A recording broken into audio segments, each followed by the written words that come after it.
Hi everyone, welcome to this reading. I started shuffling before the video started recording, and the Seven of Swords and the Ten of Swords fell out. I was wondering whether or not to keep them in this reading. Let me just sit with that for a second.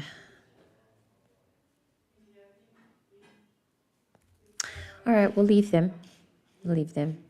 The energy feels very, very important. The Seven of Swords has appeared a lot in not just my readings, because I love to keep up with what other people are saying. More specifically, my favorites, people who resonate with me, I love to see what cards are coming out for them. Even if it is that the reading doesn't resonate with me, I just like to see what they're touching on, what themes they touch on in their readings. So the Seven of Swords has been appearing quite often, and this is the general energy of the collective in general, in my opinion. I think that we all seem to be we seem to be at this low with processing our own lowness, or because this doesn't feel, it feels, gosh, this is a little bit layered and complicated. So I'm feeling into this level of exhaustion, right? But it feels like a long time exhaustion. It feels like an exhaustion that came from an extended period of time. But if we consider what has been happening in our lives, and how we've been processing things, there doesn't really seem to be a root for this. It just seems to happen where sometimes we're fine and we're just chilling, and then there comes just this whoosh of just this sense of, oh my God, I'm actually so tired. I'm actually so at the end of my rope in terms of these cycles and the amount of times I find myself in the dips and the amount of times that I'm tired. Like, Pearl had commented in a reading that I'd done previously to this one in the live stream, where she said that she was tired of being tired. We just get overcome with these waves of sensations where sometimes it's okay, and when we're okay, hey Pearl, I hope you're doing okay too, my love. I didn't think you were in the chat and I was talking to you as if, but anyway, yeah.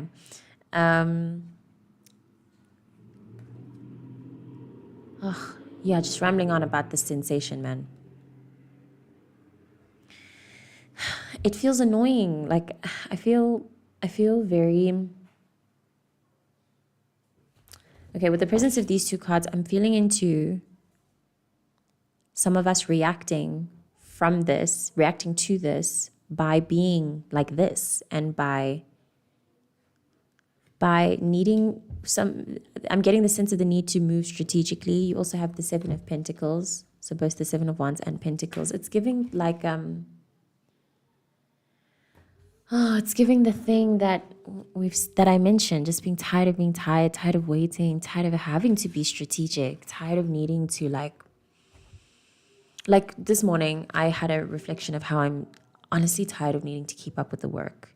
And I know we discussed this before, but the recent cycle that I've experienced, I've had to incorporate physical work into my healing, into daily somatic practices. Like I have to massage my womb. I have to meditate. I have to move my body. I have to do it every day or else this. And I'm just, and the energy, it feels like work. Yeah. That's my 9 to 5, kind of the need to keep up with all of that every single day, tirelessly, every day, day in, day out.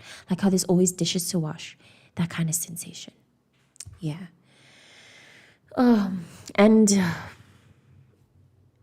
giving respect to that process. Hey, Lisa, giving respect to, to how like nothing we do is in vain, right? I'm talking to myself now. Nothing we do is in vain. Remember, every effort that we put in, every single drop of fight that we put into our journey affects our journey. It's doing it. It's building. We're working for our future selves, and not just in the material security sense, but in the sense of working, of building a sense of hope and grounding from within. We have the Three of Wands, the Queen of Wands, and the Star. The Star appearing again in, hi Lee, again in one of my readings. The crossover themes. Let me actually shuffle for a little bit more.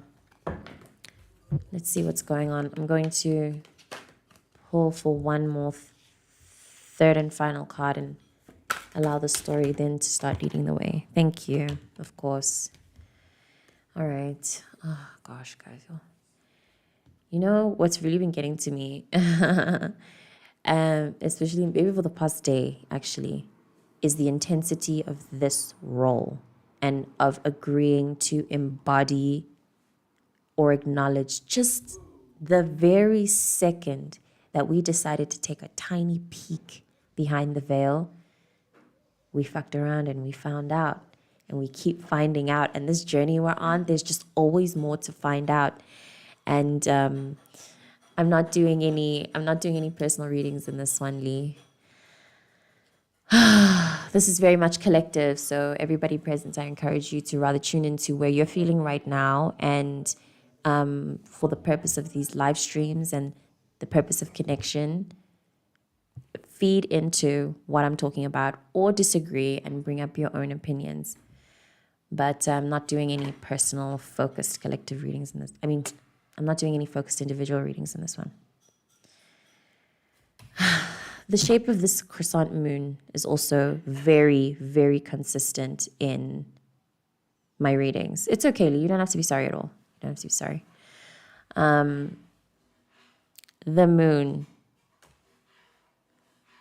You know, the anticipation of this moon cycle has also been very crazy with the way it appears so often in the readings I do.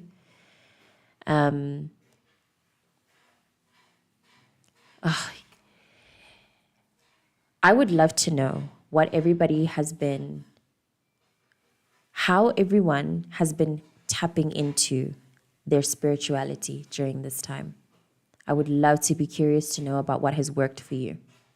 I'd love to be curious. I am curious to know what has worked for you. And what sensations, okay, there's this thing that's very prevalent in our streets that talks about how our thoughts come from other places. And it's interesting that it comes out during the season where we're doing really intense, energetic rerouting. That's obviously going to affect the way that we think. So that is something to consider, even if it's not something you feel open to sharing. Consider the amount of thoughts that you've had that feel a little bit foreign or like they're coming from some other place, and you'll get that sensation. I actually want to get this tweet that I saw yesterday that talks about this and could actually help in describing more of the layers of this, of tapping into your own priest or priestess. I'm just finding that tweet now.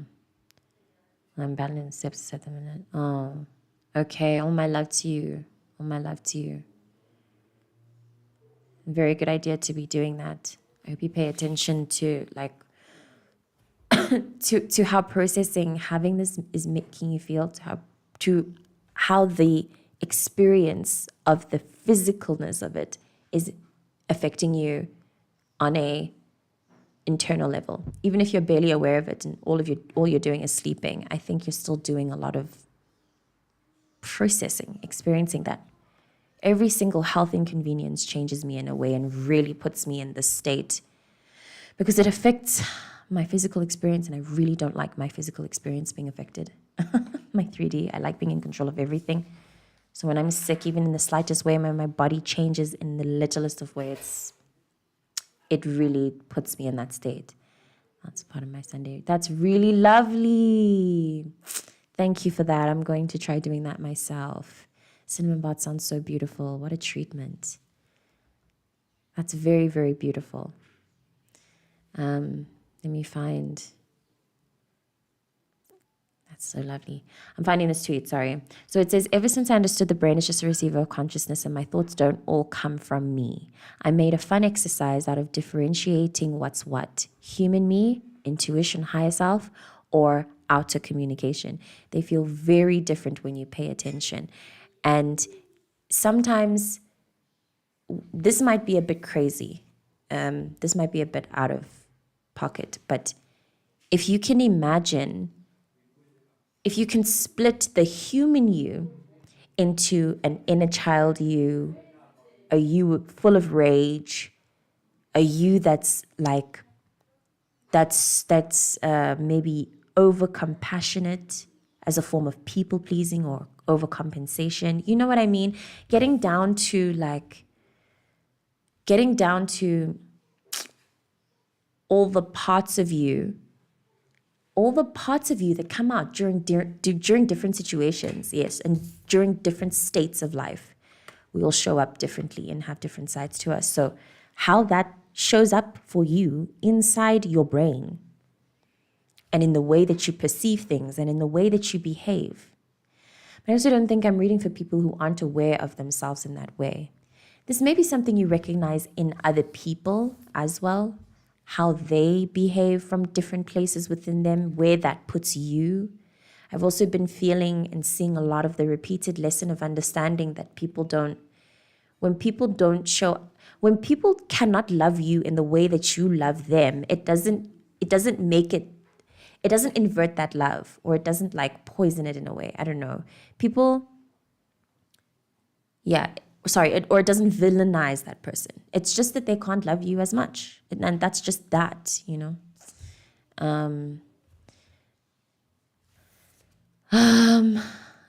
So cool. The comments and interactions, so cool. This is also such a personal journey. So I'm trying to fetch all the layers of how this could show up, especially now, and especially with how far we have come in this journey. Like, it's been so long of this. And it feels like we've been so long in this very specific state of priesthood or spiritualness where there's really no understanding what the next level will look like. Which is I really think that we have now crossed over into territory, ways of being and perceiving that science hasn't covered yet. So we're going to start feeling crazy. Things are going to start looking crazy. We're going to start looking crazy to other people, because this is also, she has to be very self in her journey, or else people spilling in, trying to take or do whatever to her energy taints her mission. It skews her in a way, and she has a very specific role and purpose and relevant to you. Consider that whatever is happening in your life right now and everything that you've processed so far is happening because you are an extremely specific individual, right? With the presence of the star as well, but I'd shuffled. With the presence of the star, you're a very specific and unique individual with a very, very unique imprint on the world, and so a very, very unique purpose, very unique story, and everything that is happening to bend towards that uniqueness, to cater to that uniqueness, to serve that uniqueness. Really imagine all of life bending for you and for your lessons and your growth, because that's really what's happening. And it's always so crazy to think that that can happen, and it's true for each of us individually, that the world bends for each of our personal wills. But it's true, it happens for each of us in the same level, in the same way. It's just about how much we believe it, how much we're connected to ourselves,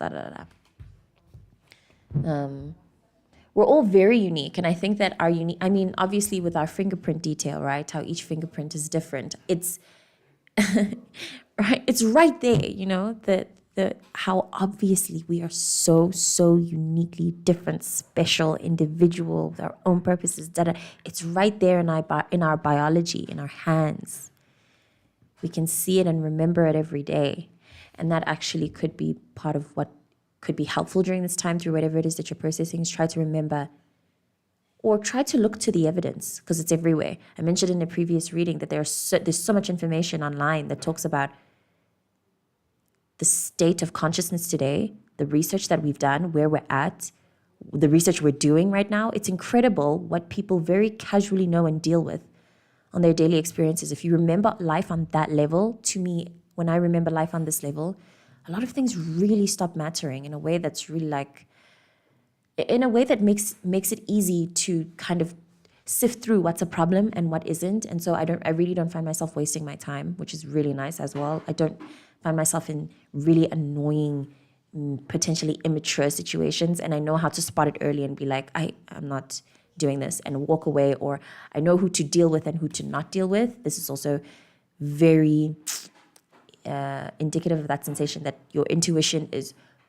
on some other shit right now. And if there is any random thing that you feel to do, like your thoughts, anything, you know what I mean?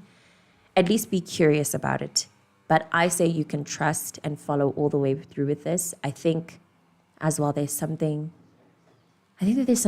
very powerfully coming online regarding the feminine energy.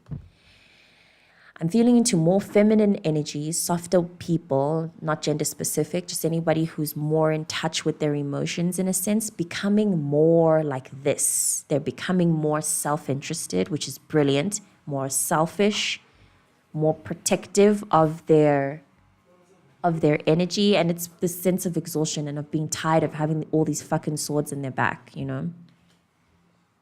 Work I've been doing for the past 2 years have been teaching me resilience and consistency. Those exact qualities I'll need in the next chapter of my life. And you're so right.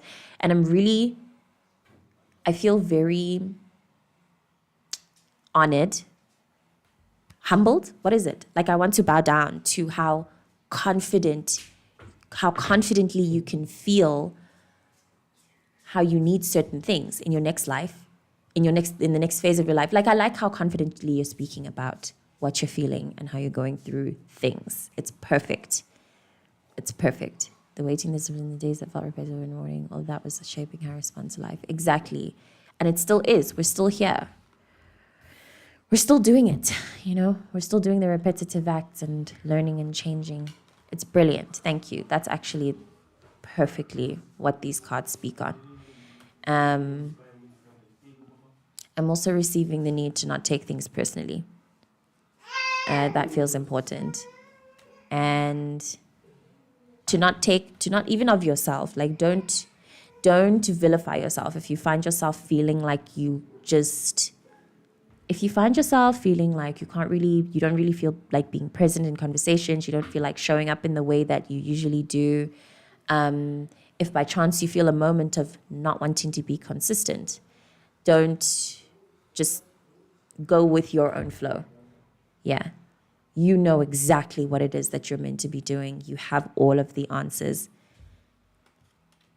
This should feel more and more true by the day. And this is a fact. I genuinely feel like with human evolution right now, it is a fact that we will become more and more in tune with our intuition by the day. It really feels like a truth for me.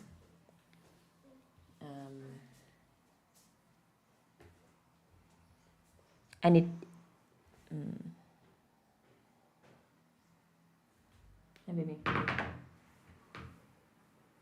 feels naturally as well, like while we really don't know, we have a very vague sensation of what the next phase of our life will bring. I think it's very natural to expect that the next phase of our lives bring more love and more of a real love, the sense of true love in the scientific sense. You know what I mean? Not in the frilly rose tinted glasses. Wow, everything is so magical and good lens.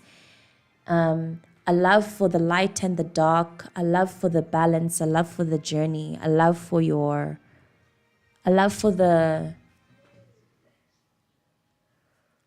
I'm trying to find the frequency that the universe vibrates at that makes love a truth and not just some frilly feeling. It's a truth in the it's a truth that is promised by virtue of our existence. Do you know what I mean? Yeah. Yeah, now I'm branching into a level of chat that might get me way too far off in what I'm saying. So I'm just going to pull from the Intuitive Tarot now, read the interpretation, sit with what that deck has to say, and then close it. Feels... Yeah, we have the Page of Swords and the Two of Cups. I find it hilarious how the romantic energy just always sneaks in. Just always. Every time. In every reading I do. But this also speaks of a union of opposites in this deck, which in itself is present in this card too. She, in my opinion, would have to show up with a full integration of all of her parts of herself. So that's what this energy could be giving in a sense. And with the presence of the Page of Swords, it has to do with, like I mentioned earlier, a sense of like releasing the vilification of the self. Stop crucifying yourself. Stop holding yourself to certain standards. Try to let those standards go. Even if those standards mean a lot to you, be open to changing them a little. It doesn't feel like any of that matters in the space that you're in of spiritual suspension. It feels like you may... This also feels like the space where I meant like the frequency of truth where there's no right and there's no wrong. Do you know what I mean? Where you can make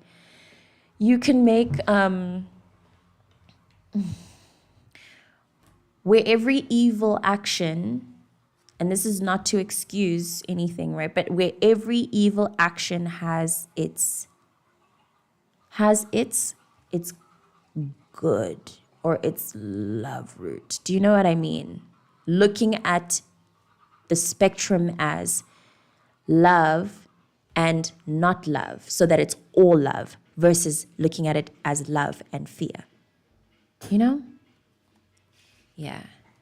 This feels like a unification of that kind of sense of thinking inside the mind, so that you can stop judging yourself so much and stop being afraid of being mean to people. This is like also the frequency of somebody who is who's like subconsciously attached to being kind as a way of... Oh, yeah, okay, this is reared off to something a bit twisty and specific, but somebody who like a narcissistic empath who is kind, not because of the act of kindness and for the kind, for the nice feelings of it, but they're kind because they know that kindness will get you what you want more than being rough-willed. That kind of manipulation, But also, like, on that note, just being okay with it, because we're all human. It's human nature to manipulate energy. So just random message, try to be less offended by people's behaviors. Try to be less offended when people decide to look out for themselves and themselves only. That's a personal lesson for me. I'm learning that a lot. So while we had the Seven of Pentacles earlier, we opened with the Seven of Wands, and in this deck, we have the Seven of Cups. It's interesting, seven energy of working and refining and getting to new layers that you weren't previously aware of. I thought I was going to feel like reading the interpretation of one of these cards, but I don't feel the sense of the interpretation of them being like progressive or productive in a way. So if anyone is interested, then you can say so, but I don't really feel called to read the interpretation of any of these. I feel mostly called to highlight the importance of refining the intuition, that all of these cards point to that sense of needing to connect with your own innards in new ways, find new ways to do that. So as Pearl suggested, that cinnamon bath, I'm definitely, every time I think about it and I think of even the smell and the moment of that experience, it just feels so soft. That is a wonderful, luxurious way to care for the self. Very, very nice. So more stuff like that feels useful. Doing more things to tend to your intuition, whatever will bring you closer. I've started incorporating daily womb meditations, doing the thing of putting your hands on your wombs and sitting for 15 minutes and meditating. I know I suggest it like all the time, but I've never.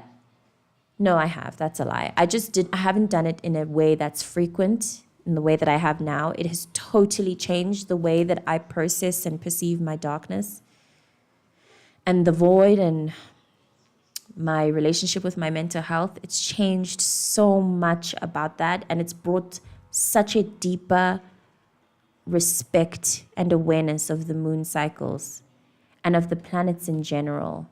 And I want to also bring forth, just to have us consider this, that there's research that's done, firstly, in our relationship with the planets. So this is scientific. This is another scientific thing. So again, people who don't believe in astrology, I don't understand. And then there have been further conversations between Pam Gregory and David Clements, which really resonate with me, about the fact that the planets are a result of our own conscious workings. So they change shape according to how we change the shape of our minds. So that these planets, what I get the sense of is that they were always there, and the more our consciousness evolved, the more we were almost granted permission to see more of what was happening in space. We are at a point now where what we see, and we know this, stretches out billions of light years ahead. That's how far we are aware of, just lightly aware of. So just considering that in everything, and I think especially this year, there are so many intense, important transits that are going to happen that I think a lot of people are underestimating because they've yet to come to understand our relationship with the planets. This year is going to really show us that.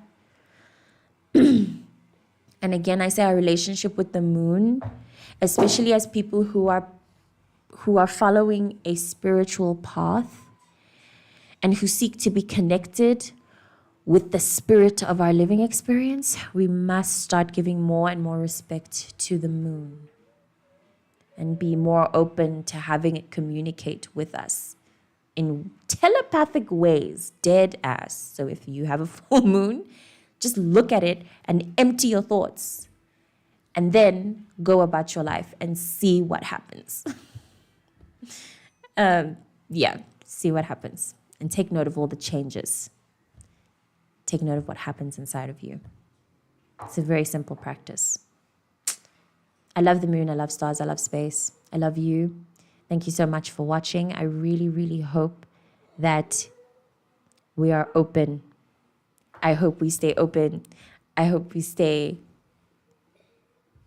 devoted to ourselves. We are worth endless devotion. I hope we worship ourselves like we are religion. And I hope that we are ready and we stay ready and we keep having fun. Thank you all so much for the comments and for interacting with each other and helping me remember life. It's really, really lovely to experience all of this together. It means a lot to me. I'll see you in the next reading.